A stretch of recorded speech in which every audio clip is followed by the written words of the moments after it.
오늘 말씀의 제목은 복음으로 우리는입니다. 복음으로 우리는. 여러분들 혹시 낚시 좋아하십니까? 제가 듣기로는 우리 교회 많은 우리 자매님들 가운데 낚시를 참 좋아하시는 분들이 참 많다고 이야기를 들었습니다. 근데 저는 솔직히 겁이 나서 낚시를 할 수가 없어요. 물고기가 무서워서가 아니라 한번 그 낚시의 재미에 빠지면 미칠 것 같아서 겁이 나서 저는 낚시를 손해도 되지 않습니다. 낚시에 미친 사람들이 있죠. 낚시에 진심인 사람들이 있습니다. 낚시에 진심인 사람들은 비싼 낚싯대를 구매하기 위해서 빚을 내는 것도 서슴지 않습니다. 돈이 없으면 빌려서라도 그 장비를 구하려고 생각을 하지요. 또 자신이 물고기를 잘 못 잡으면 장비가 시원치 않아서 그러겠거니 생각을 하면서 그렇게 장비를 모읍니다. 일주일에 적어도 하루만큼은 좋아하는 이 낚시를 하기 위해서 자신의 모든 스케줄을 정리합니다. 자신의 스케줄도 정리하고 또 자신의 어떤 일들도 과감하게 정리하죠. 시간이 없어도 억지로 그것을 만들어냅니다. 낚시를 하지 않는 시간에는 뭐랄까요? 유튜브를 보면서 낚시에 대한 정보를 얻습니다. 여기에 가면 물고기를 많이 잡을 수 있다. 또 이렇게 하면 물고기를 많이 잡을 수 있다. 그러한 정보들을 유튜브를 통해서 얻고 또 낚시 방송을 또 즐겁게 시청합니다. 사람들과 이야기할 때도 복음에 대해서, 성경에 대해서 이야기할 때는 입을 다물고 있는데 낚시 이야기만 나오면 화색이 돌고 갑자기 말이 많아지는 그러한 모습들도 볼 수 있죠. 성도 여러분, 사람의 마음 가운데 이 낚시 하나가 들어와도 그 사람의 삶이 이처럼 달라지게 되어 있습니다. 하물며 우리의 마음 가운데, 우리의 삶 가운데 복음이 들어왔다면, 우리의 심령 가운데 복음이 들어왔다면 과연 어떠할까요? 우리가 복음에 미치면 미칠수록, 우리가 복음에 진심이면 진심일수록 우리의 삶에는, 우리가 억지로 드러내지 않아도 우리의 삶에는 분명한 변화가 나타날 수밖에 없다라고 하는 것입니다. 심성이 예민하고 민감한 사람들만 변화가 그렇게 뚜렷하게 나타나는 것이 아니고요, 저처럼 이렇게 둔한 사람도 복음이 들어오면 그 삶 가운데 변화가, 뚜렷한 변화들이 나타난다라고 하는 것이죠. 저는 사실 이렇게 앞에 나와서 이야기하는 성격이 못 되는 사람이에요. 저는 어렸을 때 이 여자 아이들 앞에서 말도 제대로 못했던 그런 사람이었습니다. 그런데 이 많은 사람들 앞에서 이렇게 말을 할 수 있는, 그것도 하나님의 은혜인 것이죠. 모르는 사람한테 가가지고 복음을 전하고 또 그들에게 복음에 대해서 설명할 수 있게 된 것도 하나님의 은혜이고, 또 복음으로 말미암아 저에게 변화된 저의 삶의 일부분입니다. 이처럼 우리 삶에 복음이 들어오면, 우리의 마음 가운데 복음이 들어오면 우리의 삶에는 눈에 보이든 눈에 보이지도 않든 어떤 삶의 변화들이 분명히 나타나게 되어 있다고 하는 것입니다. 로마서 1장부터 11장까지의 말씀들을 쭉 보면요, 이신칭의, 즉 믿음으로 말미암아 구원을 받는다, 이것에 대한 개념이 어떠한 개념인지에 대해서 1장부터 11장까지 쭉 설명을 하고 있어요. 그럼 이제 오늘 우리가 읽게 된 본문 로마서 12장부터는 어떤 내용일까요? 그렇게 해서 하나님의 자녀가 된 사람들, 믿음으로 말미암아 구원받은 사람들의 삶이 어떠해야 되느냐, 어떤 변화들과 어떠한 증거들이 나타나느냐, 그것을 설명해 주고 있다고 하는 사실입니다. 오늘 본문이 로마서 12장부터 16장까지의 내용, 그 변화에 대해서 설명하고 있는 그 시작을 오늘 본문이 이야기하고 있는데요, 오늘 저녁에는 우리가 복음에 사로잡히게 될 때 나타나는 삶의 변화들, 그 구체적인 삶의 증거들이 무엇인지에 대해서 함께 짧은 시간 말씀을 나눠보고자 합니다. 첫 번째로, 복음으로 우리는 우리 자신을 드리는 삶의 예배를 드려야 한다라고 하는 것입니다. 복음으로 우리는 우리 자신을 드리는 삶의 예배를 드려야 한다. 오늘 본문 1절을 한번 보실까요? 그러므로 형제들아, 내가 하나님의 모든 자비하심으로 너희를 권하노니 너희 몸을 하나님이 기뻐하시는 거룩한 산 제물로 드리라. 이는 너희가 드릴 영적 예배니라. 아멘. 사도 바울은 복음에 합당한 삶의 그 첫 번째 변화로 무엇을 이야기하고 있는가 하면 바로 영적인 예배에 대해서 이야기를 하고 있다고 하는 것입니다. 여기서 우리가 영적인 예배, 영적이다, 바로 이 영적으로 해석된 헬라어 로키켄이라고 하는 단어는요, 우리가 영적으로도 해석을 해볼 수가 있지만 합당한 혹은 합리적인 어떤 그러한 의미로도 번역이 가능합니다. 다시 말해서 복음을 믿고 구원받은 자로서 합당한 삶이 바로 예배하는 삶이다라고 하는 것을 이야기하고 있는 것이죠. 근데 구체적으로 어떠한 예배를 말하고 있냐면 우리의 몸을 하나님이 기뻐하시는 거룩한 산 제물로 드리는 예배를 드려야 한다. 그렇게 이야기를 하고 있습니다. 그것이 바로 복음으로 말미암아 변화된 자의 합당한 예배다. 그렇게 설명하고 있는 것이죠. 여기서 우리가 드려야 할 몸에 해당되는 단어, 이 소마타라고 하는 헬라어 단어는요, 단순히 그저 우리의 육신, 육체만을 의미하고 있는 것이 아닙니다. 우리 전 인격을 이루는 우리의 몸, 또 우리의 생각, 우리의 마음, 또 우리 마음의 중심, 이성, 감성, 이 모든 것들을 다 의미하는 거예요. 전 인격적인 존재 전체를 의미하고 있는 것입니다.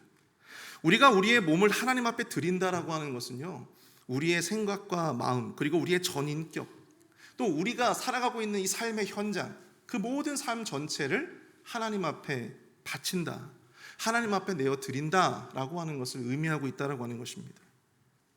단순히 우리가 이렇게 한 예배당에 모여서 종교적인 어떤 의식으로서 예배를 드리는 것, 이것도 물론 중요한 것입니다.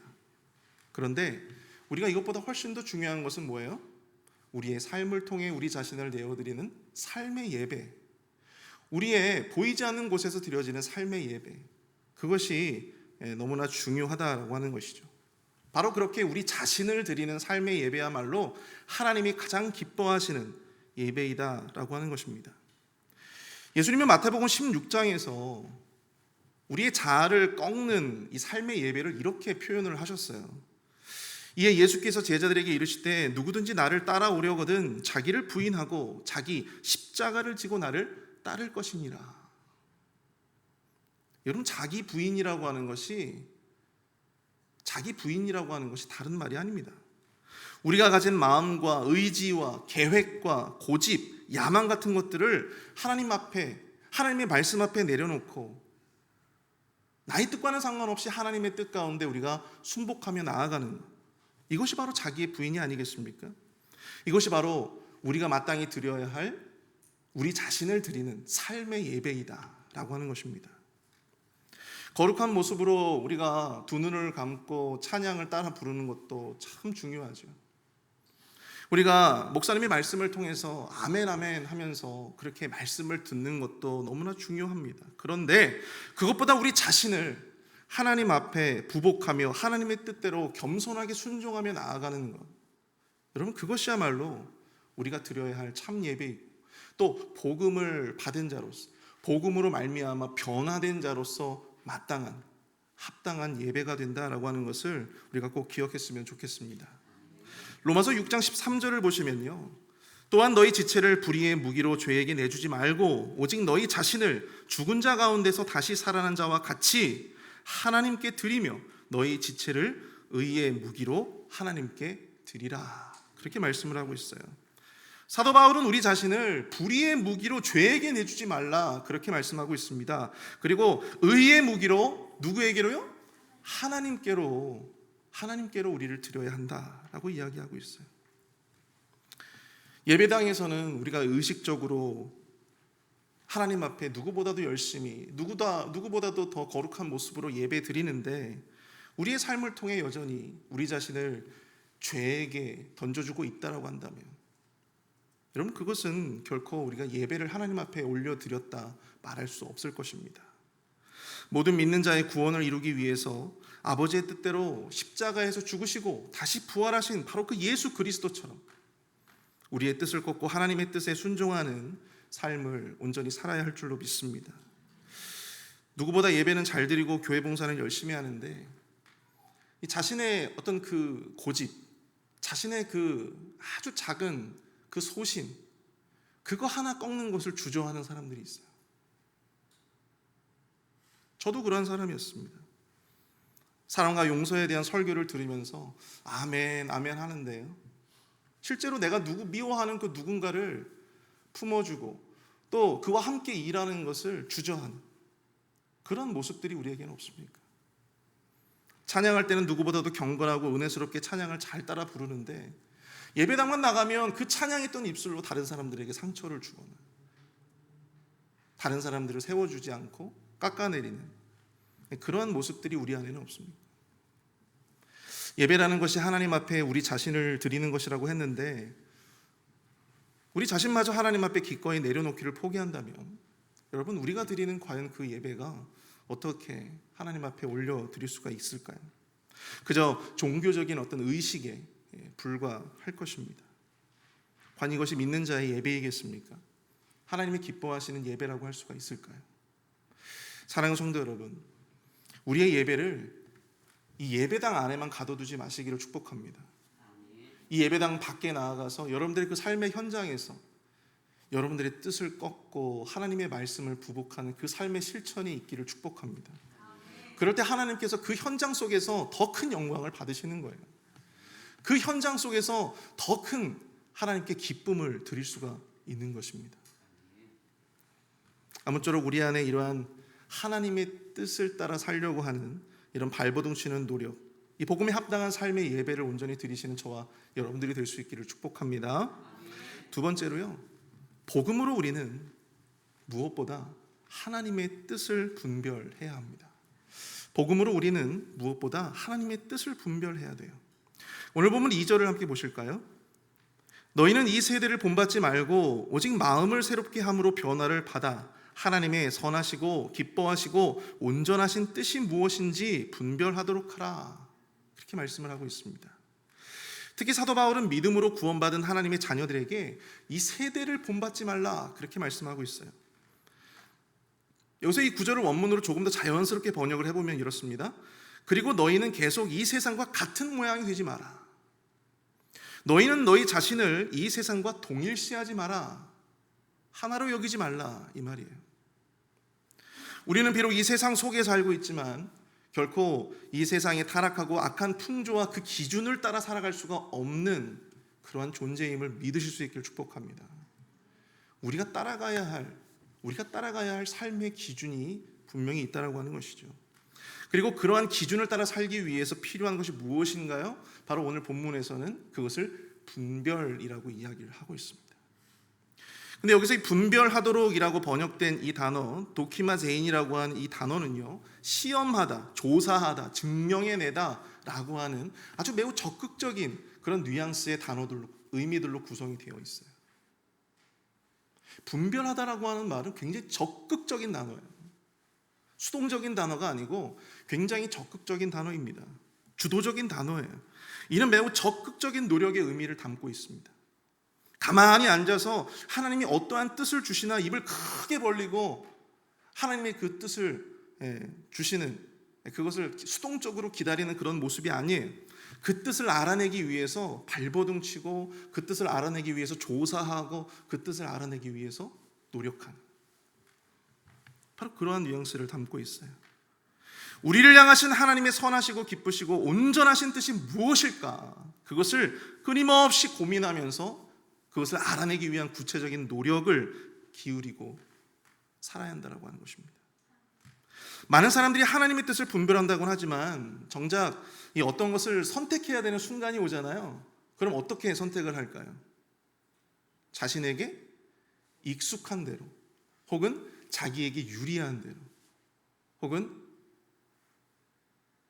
세상 사람들이 모두 인정할 만한 그 세상의 기준과 잣대대로 우리가 그러한 선택을 할 때가 많습니다. 제가 한국에 있으면서 저는 이제 청년부를 지도해 보지는 못했는데 주일학교 사역을 많이 했기 때문에 제가 이제 청년 교사들하고 대화를 할 수 있는 기회들이 많이 있었어요. 제가 이제 청년들에게 이제 상담을 하거나 아니면 청년들을 지도할 때 그들이 가지고 있는 고민은 딱 두 가지입니다. 뭘까요? 배우자, 그리고 진로에 대한 문제예요. 미국에서는 사실 진로에 대해서 고민한다라고 하는 것이 뭐 어떤 의미인지는 잘 모르시겠지만, 여러분 한국에 있는 청년들은 정말 진로에 대해서 많이 고민합니다. 왜냐하면 지방대를 나오면 거의 취업이 불가능한 사회이기 때문에 그래요. 그래서 이 취업의 문제 그리고 배우자의 문제를 굉장히 중요하게 생각을 하는데, 이 두 가지 문제는 서로 물려 있어요. 아무리 좋은 배우자감이 있어도 취업이 안 되면 어떻게 돼요? 결혼을 할 수가 없어요. 그런데 우리 청년들이 굉장히 중요하게 생각하는 이 배우자의 문제, 저는 청년들에게 배우자를 선택하는 어떤 조건에 대해서 이야기를 하면서 저는 두 가지를 내세웁니다. 신앙과 인격을 항상 이야기를 해요. 신앙과 인격. 그럼 청년들이 뭐라고 반응할까요? 아멘 아멘 하면서 반응을 합니다. 당연하죠, 목사님. 당연히 믿는 사람을 만나야죠. 당연히 신앙이 중요하죠. 저는 최고의 1순위 조건이 바로 믿음이에요. 신앙이에요. 그렇게 다 이야기는 해요. 그런데 정작 물어오는 사람들을 보면 신앙은 없는데 능력은 굉장히 좋은 사람들, 믿음은 없는데 능력은 굉장히 좋은 사람들, 대기업에 다닌다고 하고 전문 직종에 근무한다고 하는 그러한 사람들을 물어오는 거예요. 그러니까 제가 묻습니다. 아니 어떻게 그 사람을 만나게 되었느냐? 그러면 하나같이 뭐라고 이야기하는 줄 아십니까? 자기가 응답을 받았대요. 자기가 이 남자를 놓고 막 열심히 기도하고 막 하나님 앞에 간구하는데 이 남자라고 하는 확신이 저에게 들었다는 거예요. 확신이 들었답니다. 제가 그 가운데 뭐라고 이야기를 할 수 있었겠습니까? 확신이 들었대요. 기도의 응답이라는 것입니다. 제가 그것을 보면서 우리 청년들이 배우자를 고를 때에도 또 배우자를 선택할 때에도 그냥 순간에 드는 어떤 감정, 순간에 드는 어떤 느낌, 순간에 드는 어떤 통찰, 그것을 마치 하나님의 뜻으로 착각하는 사람들이 많다라고 하는 것을 깨닫게 되었습니다. 순간적인 감정이나 통찰, 기분에 따라서 하나님의 뜻을 유추하는 것이 아니라 우리는 진정한 하나님의 뜻을 분별해내기 위해 정말 많은 노력들을 기울여야 돼요. 5만 번 이상 기도의 응답을 받았다라고 이야기하는 기도의 사람이 있습니다. 바로 이 조지 뮬러인데요. 그가 하나님의 뜻을 분별하는 6가지의 방법을 소개하고 있습니다. 여러분들도 한번 잘 들어보시길 바랍니다. 첫 번째로 자신의 뜻을 포기하라는 것입니다. 자신의 뜻을 포기하라는 거예요. 이것은 하나님의 뜻에 자신의 어떤 전적으로 하나님의 뜻이라면 내가 그것을 내가 전적으로 따르겠다라고 하는 마음의 준비를 하는 거예요.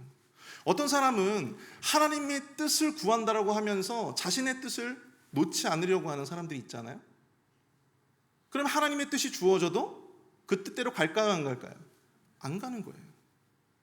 그래서 내가 내 자신의 뜻을 포기하라, 자신의 뜻을 포기하라고 하는 이 말은 하나님의 뜻이 임하면 언제든지 순종할 수 있는 마음의 준비를 하라 이 말이에요. 두 번째는 자기의 느낌을 신뢰하지 말라는 것입니다. 자기의 느낌을 신뢰하지 말라는 거예요. 그럴 경우에 필경, 망상이나 착각에 빠질 수가 있다. 세 번째로는 성령과 말씀을 바라보라라고 하는 것입니다. 성령과 말씀을 바라보라.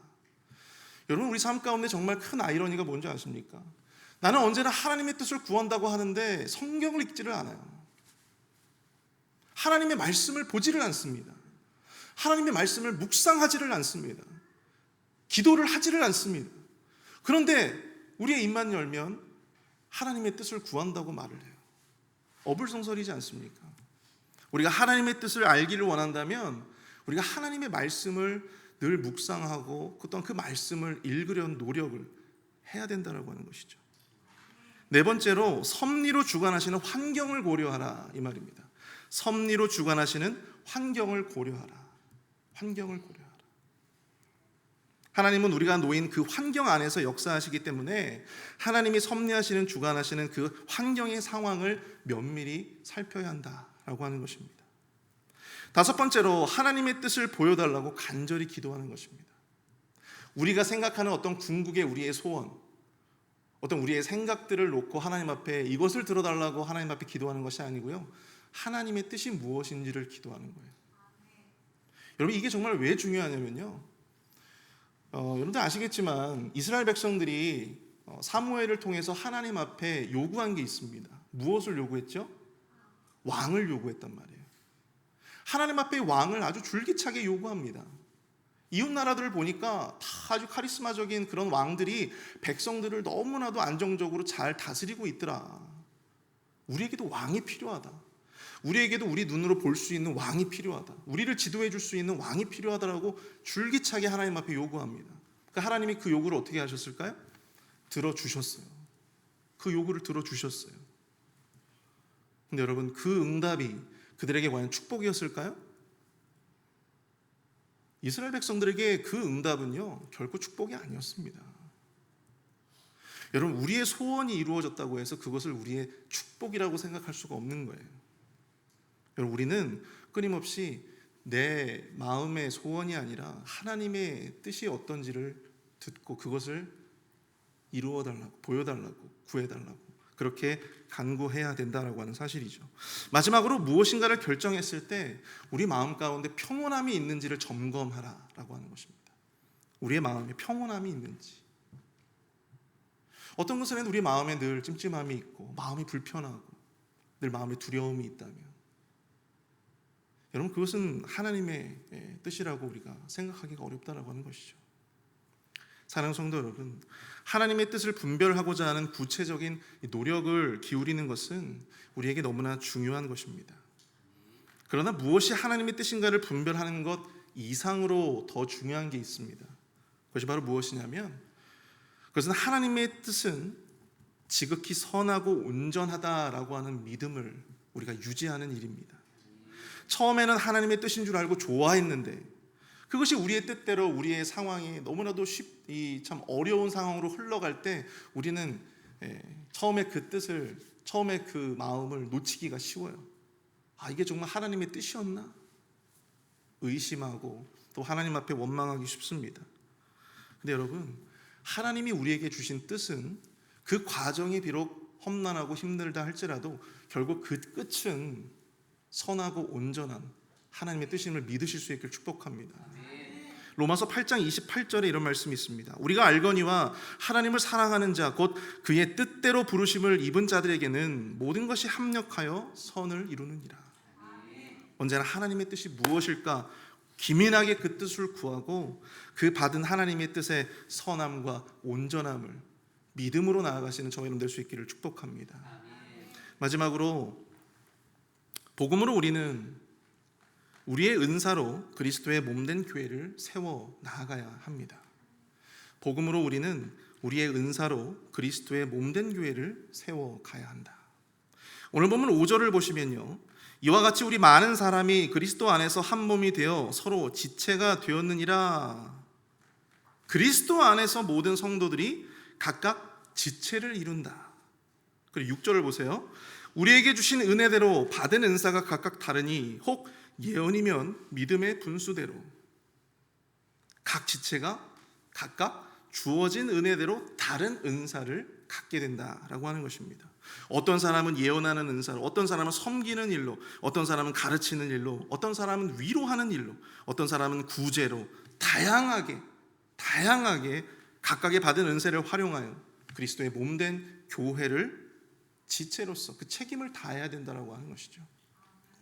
우리가 본문을 통해서 은사를 생각할 때, 우리가 은사에 대해서 생각할 때 꼭 주목해야 될 두 가지가 있습니다. 그 첫 번째가 바로 무엇이냐면, 은사는 은혜로 주어지는 것이다 라고 하는 것입니다. 은사는 뭘로 주어진다고요? 은혜로 주어진다. 여러분, 은사라고 하는 단어가 뭐냐면요, 카리스마. 여러분, 카리스마라고 하는 단어 아시죠? 이게 바로 은사예요. 카리스마. 저 사람 카리스마가 참 있다. 우리 목사님 참 카리스마가 넘치신다. 그게 무슨 말이에요? 은사와 자질이 뛰어나다 이 말이죠. 카리스마의 원 의미는 거저받은 선물, 부여된 은총이라고 하는 뜻을 가지고 있어요. 이 은사는 우리가 노력을 해서 얻을 수 있는 것이 아닙니다.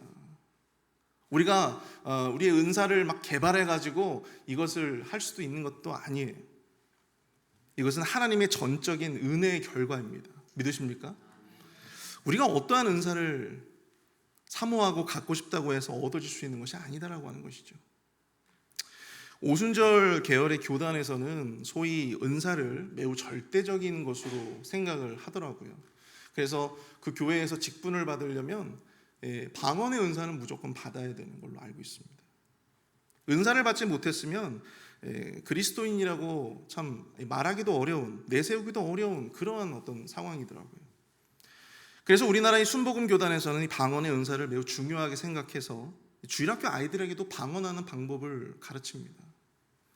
제가 예전에 그 중고등부 수련회 때문에 이 경기도 화성에 위치한 어떤 수련원을 답사차 가본 적이 있어요. 그런데 수련회를 갔는데 그 수련회장에 갔는데요. 그 건물들이 많이 있지 않습니까? 근데 이쪽 건물에서 아주 시끄러운 소리들이 막 나는 거예요. 그게 무슨 일인가 하고서는 저희 선생님들하고 같이 한번 가봤어요. 그랬더니 우리나라의 아주 유명한 그 순복음 교회에서 주일학교 수련회를 왔더라고요. 주일학교 수련회를. 그 주일학교 수련회를 왔는데 앞에 어떤 그 검은색 양복을 입은 어떠한 남자분이 교육자로 보이는 한 사람이 나와서 이 유치부 정도 되어 보이는 그런 아이들에게 방언을 가르치고 있더라고요. 방언을 가르쳐요. 뭐라고 가르치는지 한번 들어보니까 그게 참 가관이에요. 방언에도 여러분들 급이 있다고 합니다. 방언에도 급이 있대요. 급이. 그래서 방언을 할 때 랄랄랄랄랄라 하면은 그게 고급 방언이고요. 따따따따따따 하면은 그건 저급 방언이래요. 여러분 혹시 따따따따 그 방언 하시는 분들이 있습니까? 모두 다 랄랄랄라로 업그레이드 하시길 바랍니다. 이 방언에도 급이 있다고 가르치는 거예요. 저는 그 얘기를 듣고선 바로 그 자리를 뛰쳐나왔습니다. 여러분 은사는 은혜의 선물이에요. 여러분 은사 제가 방언을 사모해가지고 열심히 제 혀를 기도할 때마다 랄랄랄랄라 하면서 그 방언을 구사한다고 해서 제가 없던 방언이 생기겠습니까? 그렇지 않아요. 성경은 말씀합니다. 은사는 그저 각각하게 주어지는 선물이다. 은혜의 선물이다. 여러분 제가 그 새벽에도 소개를 한 바 있는데요. 저희 본 교회 담임 목사님이 계신데요. 이분은 정말 신령하신 분이에요. 40일 금식 기도를 여러 번 하신 분이십니다. 그러니까 여러분들 그 영역이 얼마나 대단하신 분인지 알 수 있죠. 그런데 그분이요. 유일한 약점이 하나 있는데 뭔지 아십니까? 방언을 못해요. 방언을 못하는데 40일 금식 기도를 제가 기억하기로는 한 4번 이상 하신 분이에요. 굉장히 거의 죽을 뻔한도 하신 분입니다. 그러니까 목회를 굉장히 크게 잘하셨어요. 근데 여러분 그분도 본인이 설교 때 이야기를 하더라고요. 자신의 이 아쉬움이 뭐냐면 자기가 방언을 그토록 사모했는데 하나님이 자기에게 방언을 안 주시더라. 여러분 이 대단한 목사님도 방언을 못했어요. 방언은 필요한 자들에게 하나님께서 은혜로 주시는 선물이기 때문에 그렇습니다. 여러분 방언에 욕심내지 마시기를 바랍니다. 두 번째로 우리가 은사를 생각할 때 고려해야 될 것이 바로 은사의 책임이에요. 책임. 하나님이 우리에게 은사를 은혜의 선물로 주시는 데에는요, 여러분들 이유가 있습니다. 바로 그리스도의 몸된 교회를 세우고 유지하기 위해서 우리에게 은사를 주시는 거예요. 우리를 자랑하고 또 우리의 권위를 내세우기 위해서 은사를 주시는 것이 아니다라고 하는 것이죠. 이것이 바로 은사를 가진 자들의 책임입니다. 근데 어떤 분들을 보면은 우리 집사님은 은사가 어떤 은사를 가지고 계시나요? 여쭤보면은 잘 모르신다고 그러세요. 근데 그런 분들이 참 많습니다. 자기의 은사가 정확히 어떤 것인지를 잘 모르시는 분들이 있어요. 오늘 우리가 이제 찬양팀이 찬양을 이렇게 했잖아요. 찬양을 하고 또 말씀을 또 가르치고 활발하게 교회 발전을 위해서 여러 가지 어떤 제안을 하는 어떤 그러한 것도 굉장히 중요한 또 좋은 은사일 수 있어요. 그런데 여러분 모든 성도들이 다 그런 은사만 가지고 있다고 생각해 보십시오. 여러분 그 교회가 제대로 돌아갈까요? 제대로 돌아가지 않습니다. 모든 성도들이 다 이렇게 눈에 보이는 은사만을 고집한다면, 그런 은사만을 가진다면 여러분 그 교회는 제 기능을 발휘할 수 없을 겁니다. 누군가는 조용히 순종하는 것도 은사입니다. 누군가는 조용히 침묵하는 것도 은사예요. 모든 일에, 교회의 모든 일에 나도 한 말을 거들어야지라고 생각하는 것도 여러분들 우리의 교만이에요. 때로는 침묵하는 것도 은사입니다. 남이 알아주던 알아주지 않던 조용히 섬기시는 분들, 조용히 순종하는 것, 그것도 여러분들 정말 좋은 은사이고 필요한 은사입니다. 제가 봤을 때는 이런 분들이 우리 교회에 참 많으세요. 자기는 절대로 알리지 말아달라고, 조용히 묵묵하게 그렇게 섬기시는 분들이 우리 교회에 참 많은 것 같아요. 난 도무지 생각해도 아무런 은사가 없다, 그렇게 생각하시는 분들도 있는데요, 여러분 그러한 무덤덤함도 은사입니다. 나는 아무것도 몰라, 그런 무덤덤함도 여러분들 좋은 은사입니다. 누가 뭐라 해도 자신의 자리를 지키고 그 자리를 채워주시는 것도 여러분 굉장히 중요한 필요한 은사임을 여러분들 기억하실 수 있기를 축복합니다. 사랑하는 성도 여러분, 여러분들의 은사는 과연 무엇입니까? 여러분들의 은사는 과연 무엇입니까? 오늘 한번 집에 가셔가지고 나의 은사는 무엇일까 곰곰이 한번 생각해 보실 수 있기를 축복합니다. 그리고 이번 주에 여러분 드롭박스에다가 보고서로 제출하실 수 있기를 바랍니다. 여러분들 눈에 보이는 것이든 눈에 보이지 않는 것이든 여러분 모든 은사는 다 소중해요. 저는 늘 이야기하는 게 있습니다. 이렇게 강대상에서 말씀을 전하는 저나 또 이 싱크대에서 열심히 설거지를 하는 우리 집사님들이나 다 똑같은 은사, 똑같이 귀하고 똑같이 귀하고 좋은 필요한 그런 은사입니다. 여러분 은사에는요 높고 낮음이 없어요. 은사에는 귀하고 천함이 없습니다. 교회를 위한 일이라면, 교회를 세우고 교회를 유지하는 일이라면 여러분 주차 권리는 어떻고 찬양되면 어떻습니까? 모든 것이 다 귀하고 귀한 것입니다. 이 신령한 은사를 사모하는 것보다 더 중요한 것은 여러분 그 은사를 깨닫고 내 책임을 다하는 것입니다. 한 달란트 받았으면 그 한 달란트대로 섬기시면 됩니다. 5달란트 받았다면 5달란트 받은 대로 그 책임을 다하면 되는 것입니다. 이처럼 우리 각자가 우리의 은사로 더불어 그 책임을 다하고 또 교회를 섬기는 것이야말로 복음으로 말미암아 변화된 하나님의 자녀, 그들의 우리가 걸어가야 할 삶의 모습이 아닐까 생각해 봅니다. 우리 이 시간 함께 우리 말씀을 생각하면서 함께 찬양하기 원하는데요, 우리 믿음과 삶이라고 하는 찬양 함께 찬양하도록 하겠습니다. 믿음과 삶. 여러분들 그 앞에 보시는 이 가사들을 좀 한번 묵상해 보시면서 함께 우리가 찬양했으면 좋겠습니다. 믿음과 삶을 살아내는 실력이 함께 찬양합니다. 믿음과 삶을 살아내는 실력이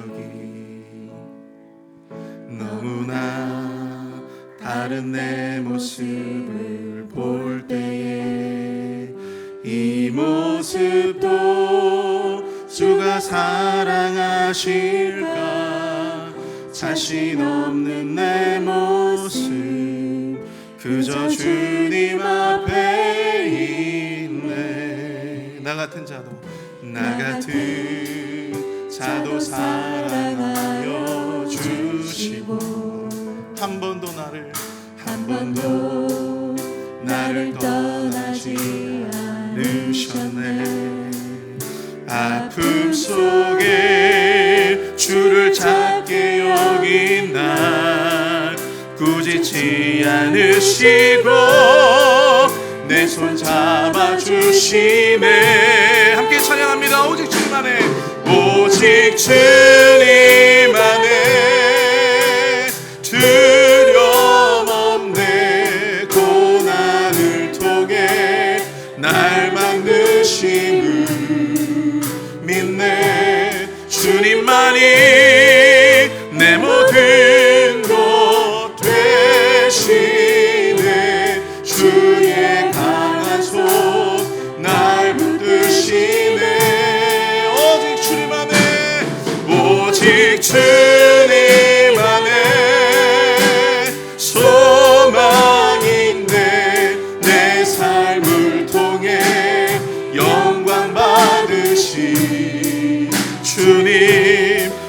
주님만이 내 모든 것 되시네. 주의 선하심 나 노래하네. 다시 한번 찬양합니다. 믿음과 삶을 살아내는 실력이 너무나 다른 내 모습을 볼 때에 이 모습도 주가 사랑하실까. 자신 없는 내 모습 그저 주님 앞에 있네. 나 같은 자도 사랑하여 주시고 나 같은 자도 사랑하여 주시고 아멘. 한 번도 나를 떠나지 않으셨네. 아픔 속에 주를 찾게 여긴 날 꾸짖지 않으시고 내 손 잡아주시네. 우리 함께 고백합니다. 오직 주님 안에 오직 주님 안에 두려움 없네. 고난을 통해 날 만드심을 믿네. 주님만이 내 모든 것 되시네. 주의 강한 손 날 붙드시네. 오직 주님 안에 소망 있네. 내 삶을 통해 영광 받으신 주님만이 내 모든 것 되시네. 주의 선하심 나 노래하. 오직 주님 안에 오직 주님 안에 두려움 없네. 고난을 통해 날 만드신 믿네. 주님만이 내 모든 것 되시네. 주의 강한 손 날 붙드시네.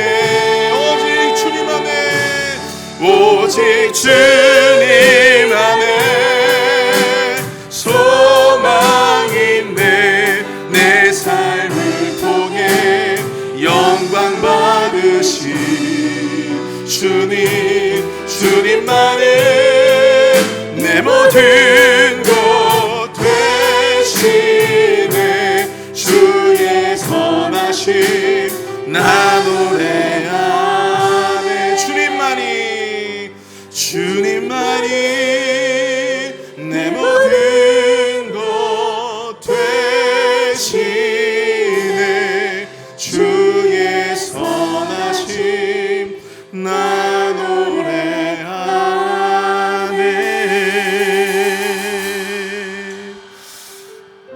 우리 시간 함께 말씀을 생각하며 기도할 수 있기를 원합니다. 주님, 믿음으로 말미암아 하나님의 자녀로 삼아주심을 감사드립니다.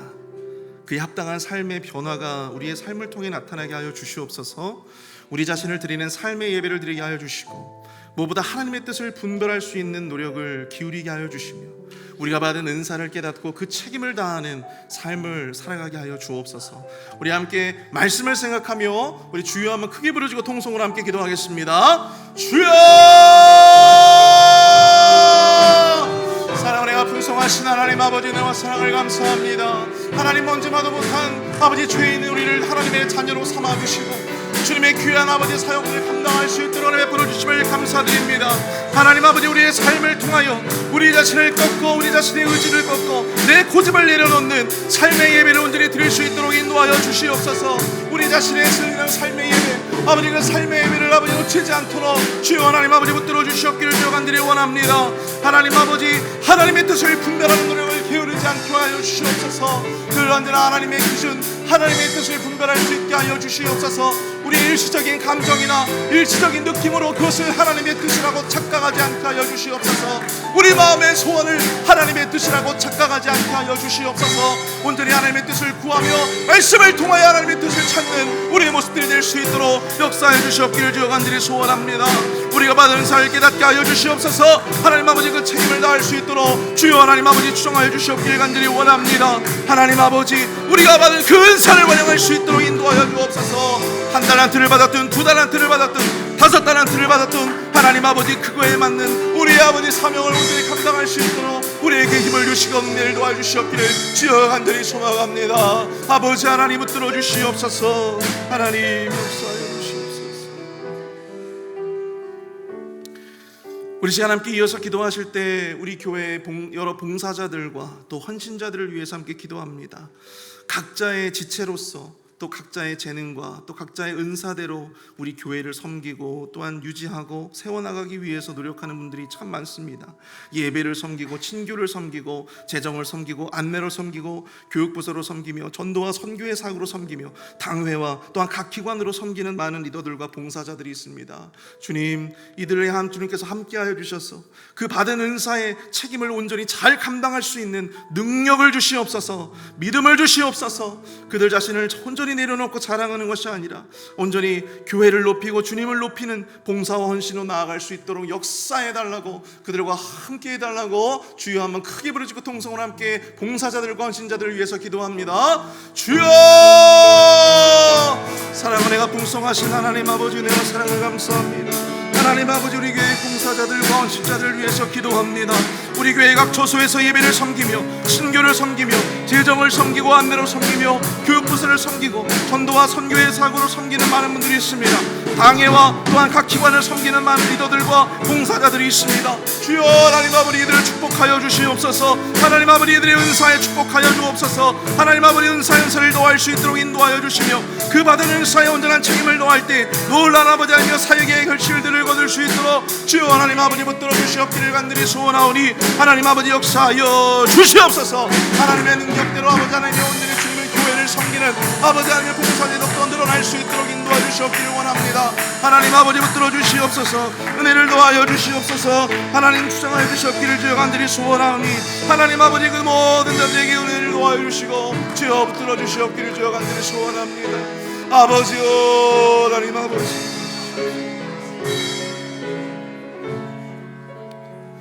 우리 마지막으로 함께 우리 교회 연약한 자들을 위해서 기도했으면 좋겠습니다. 심장수술 후에 폐렴의 위기 가운데 있는 우리 미스터 체리를 위해서 계속해서 기도해 주시고요. 또 성현숙 장로님 정말 처음보다 너무나도 많이 회복이 되셨습니다. 그래서 계속해서 정말 건강한 정상의 상태로 온전히 돌아오실 수 있도록 계속해서 기도해 주시고요. 또 우리 장복남 목사님 우리 장사모님께서 오늘 집에서 넘어지셔가지고 머리를 좀 다치셨습니다. 그래서 머리에 좀 피가 고여 있는 그런 상황이라고 합니다. 그래서 파이너스트 병원으로 옮겨진 상태인데요. 우리 사모님을 위해서 장사모님을 위해서도 여러분들 기도해 주시기를 부탁을 드립니다. 뿐만 아니라 정말 지금도 질병으로 인해서 물질적인 문제로 인해서 관계적인 문제로 인해서 어려움 가운데 있는 고통 가운데 있는 우리 지체들 우리 마지막으로 그들을 위해서 뜨겁게 기도하고 마치도록 하겠습니다. 함께 기도합니다.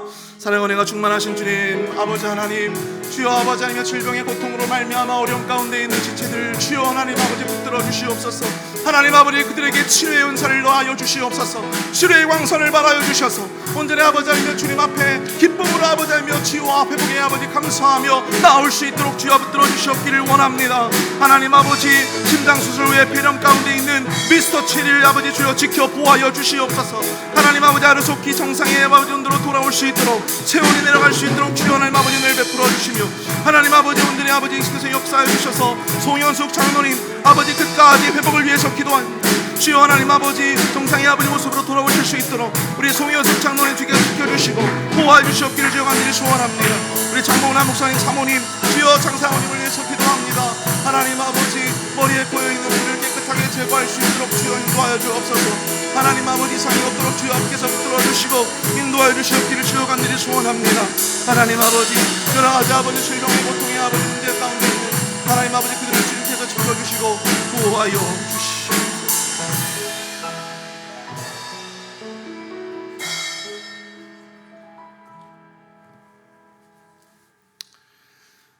주님, 우리가 온전히 복음에 사로잡히고 또 믿음에 사로잡힌 우리의 삶이 되어지게 하여 주시옵소서.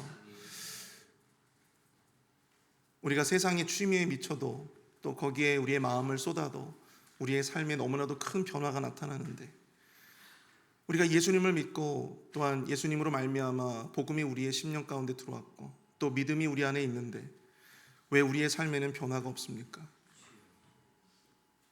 온전히 우리의 삶에 주님이 주시는 참된 변화가 나타날 수 있도록 주님 은총을 베풀어 주시옵소서. 언제나 우리의 삶을 드리는 삶의 예배를 드리게 하여 주시고 무엇보다 하나님의 뜻을 분별하는 자가 되게 하시며 은사를 깨닫고 그 책임을 다할 수 있는 그러한 그리스도인의 모습으로 우리의 삶을 변화시켜 주시옵소서. 지금은 우리 구주 예수 그리스도의 은혜와 아들을 주시기까지 우리를 사랑하신 하나님의 무한하신 사랑하심과 성령님의 감화감동 위로교통 축복하심의 은총이 이 시간 주의 말씀을 붙잡고 살아가고자 결단하는 우리 회필 한인 장로교의 모든 성도님들과 저들의 자녀와 가정 위에, 교회와 사역 그리고 선교지 위에 이제로부터 영원토록 함께 하실지어다. 아멘.